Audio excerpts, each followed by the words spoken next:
تو یہ نور جب حضرت آدم علیہ السلام کو بنایا گیا تو آپ کی پشت میں رکھا گیا، جو آپ کے ماتھے میں چمکتا تھا۔ حضرت آدم علیہ السلام نے اللہ کی بارگاہ میں عرض کیا، اللہ یہ فرشتے میرے ارد گرد گھومتے رہتے ہیں، یہ کیا دیکھتے ہیں؟ فرمایا آدم تیری پشت میں میں نے اپنے حبیب کا نور رکھا ہے، وہ تیری پیشانی میں چمکتا ہے تو فرشتے اس نور کی زیارت کرتے ہیں۔ عرض کی یا اللہ مجھے بھی تو اس کی زیارت ہونی چاہیے، تو وہ نور آپ کے انگوٹھے کے ناخنوں میں چمکایا گیا۔ تو جب آپ نے وہ نور دیکھا تو آپ نے چوما، آنکھوں سے لگایا اور درود شریف پڑھا۔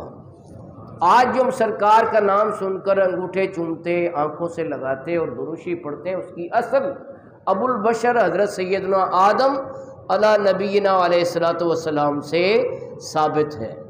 پھر دیکھو اللہ تعالیٰ نے نور مصطفیٰ کا کیا اکرام اور کیا عظمت کا اظہار فرمایا کہ حضرت حوا سے ہر حمل میں 2 بیٹے پیدا ہوتے تھے، لیکن جب رسول پاک صلی اللہ علیہ وسلم کے نور کی منتقلی کی باری آئی تو حضرت شیس علیہ السلام ان میں یہ نور منتقل ہوا اور وہ تنہا پیدا ہوئے، اکیلے پیدا ہوئے نور مصطفیٰ صلی اللہ علیہ وسلم کی عظمت کے اظہار کے طور پر۔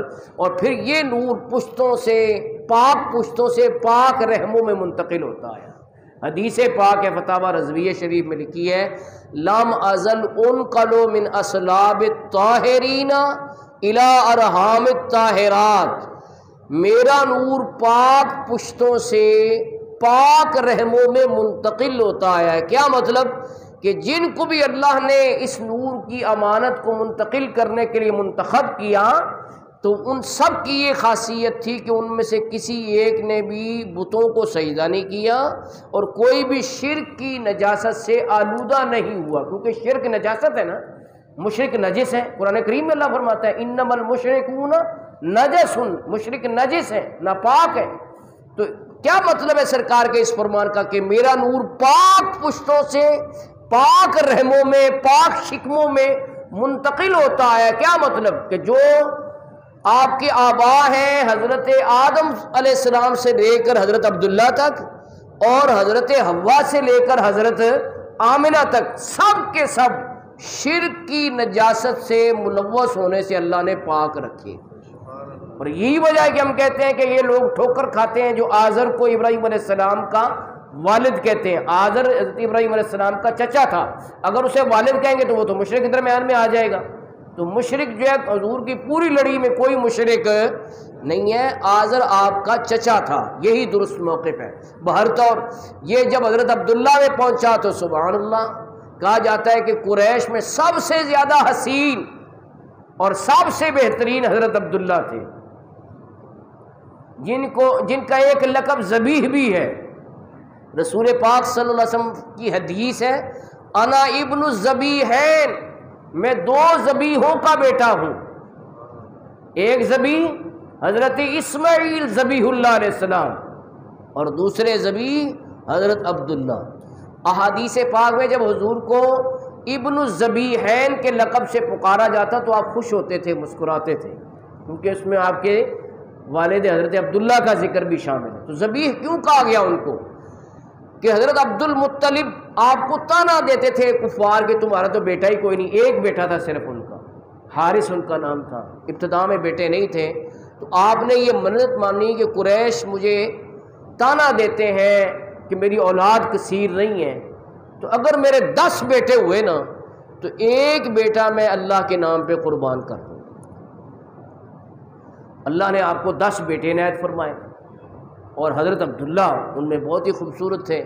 تو آپ کو یاد آیا کہ میں نے نظر مانی تھی، اب یہ جوان ہو گئے ہیں تو ایک بیٹا میں نے اللہ کے نام پہ قربان کرنا ہے۔ آپ نے بیٹوں کو بلایا اور فرمایا دیکھو میں نے تمہاری ولادت سے پہلے یہ نظر مانی تھی کہ اللہ اگر مجھے 10 بیٹے دے گا تو ایک بیٹا میں خدا کے نام پر قربان کر دوں گا۔ یہ طبقات ابن سعد میں یہ روایت موجود ہے۔ تو سب بیٹوں نے کہا بیک زبان کہ ابا جان آپ جس کو بھی قربان کرنا چاہیں ہم تیار ہیں۔ یہ کیسا نقشہ ہے؟ وہی منظر نظر آ رہا ہے جو ابراہیم علیہ السلام نے حضرت اسماعیل سے کہا تھا۔ 10 کہتے ہیں جی جو ان کا اچھا پھر ایسا کرتے ہیں قرعہ ڈالتے ہیں، قرعہ ڈالا تو آپ کے سب سے پیارے بیٹے حضرت عبداللہ کا نام نکلا۔ تو آپ نے کوئی پسو پیش نہیں کیا، حالانکہ ان سے بہت پیار تھا، اور ان کی شانیں بھی آپ نے کئی دیکھی تھی، اب تفصیل کا وقت نہیں ہے، لیکن وہ ساری باتیں آپ نے اپنے سامنے رکاوٹ نہیں بننے دی، بلکہ ہاتھ پکڑا اور قربان کرنے کے لیے لے چلے۔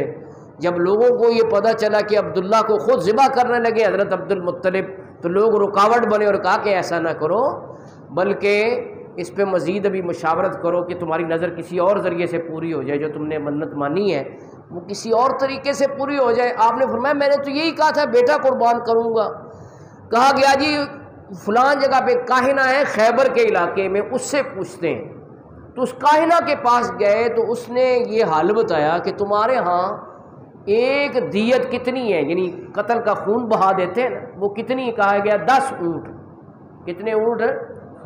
10 اونٹ۔ ان کا تم ایسا کرو حضرت عبداللہ اور 10 اونٹ اس پر قرعہ ڈالو، اگر عبداللہ کا نام نکلے پھر 10 اونٹ کا اور یعنی 20 کر دو، پھر عبداللہ کا نام نکلے پھر 30 اونٹ کر دو، یہاں تک کہ جب اونٹوں کو قرعہ نکل آئے جتنے پر اتنے اونٹ ان کی طرف سے قربان کر دو۔ تو اس بات کو پسند کیا گیا، ٹھیک ہے، قرعہ ڈالا گیا 10 اونٹ اور حضرت عبداللہ، تو حضرت عبداللہ کا نام نکلا، پھر 20 اونٹ اور حضرت عبداللہ، 20 اونٹوں حضرت عبداللہ کا نام نکلا، 30 اونٹ اور حضرت عبداللہ، پھر حضرت عبداللہ کا نام نکلا، یہاں تک کہ 90 اونٹ اور حضرت عبداللہ، تو پھر بھی حضرت عبداللہ کا نام نکلا۔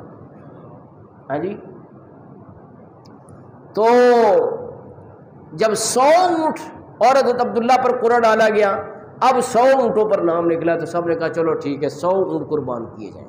لیکن حضرت عبد المطلب اس قدر اپنی نظر پوری کرنے کے لیے حساس سے فرمایا نہیں، دوبارہ قرعہ ڈال، اگر دوبارہ یہی نکلتا ہے تو پھر قبول کروں گا۔ تو پھر 100 اونٹ اور حضرت عبداللہ کا قرعہ ڈالا گیا، تو پرچی اٹھائی گئی تو پھر 100 اونٹ کا نام نکلا۔ پھر فرمایا نہیں، تیسری مرتبہ پھر کرو تاکہ پکا ہو جائے۔ پھر تیسری مرتبہ قرعہ ڈالا گیا 100 اونٹ اور حضرت عبداللہ، تو پھر 100 اونٹ کا نام نکلا۔ آپ نے کہا کہ یہ اطمینان ہو گیا ہے کہ یہ اللہ کی طرف سے یہ حکم ہے کہ 100 اونٹ قربان کیے جائیں۔ تو حضرت عبداللہ کی جگہ 100 اونٹ ذبح کر کے جناب علی لوگوں کو کھلایا گیا، جو جتنا گوشت اٹھا کے لے جانا چاہتا ہے وہ لے جائے۔ پھر پہاڑوں کے اوپر گوشت ڈالا گیا کہ چرند پرند بھی کھائیں، اتنی وسیع دعوت کی گئی حضرت عبداللہ کی جگہ۔ تو یہ اس وجہ سے سرکار فرماتے تھے انا ابن الذبیحین، میں 2 ذبیحوں کا بیٹا ہوں۔ اور پھر کئی تاریخ دانوں نے بڑی خوبصورت بات کی ہے کہ پہلے انسانی جان کی قیمت تھی 10 اونٹ، اس وقت عرب میں رائج تھی، لیکن حضرت عبداللہ کی برکت سے طے ہو گیا اور اللہ کی طرف سے اشارہ ہو گیا کہ اگر کسی کو بلا وجہ قتل کرو گے تو پھر فدیے میں 100 اونٹ دینے ہوں گے دیت کے طور پہ، خون بہا کے طور پہ۔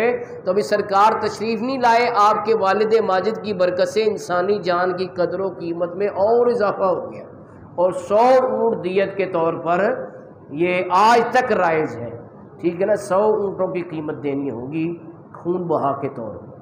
تو یہ رسول پاک صلی اللہ علیہ وسلم کے والد محترم کی شان ہے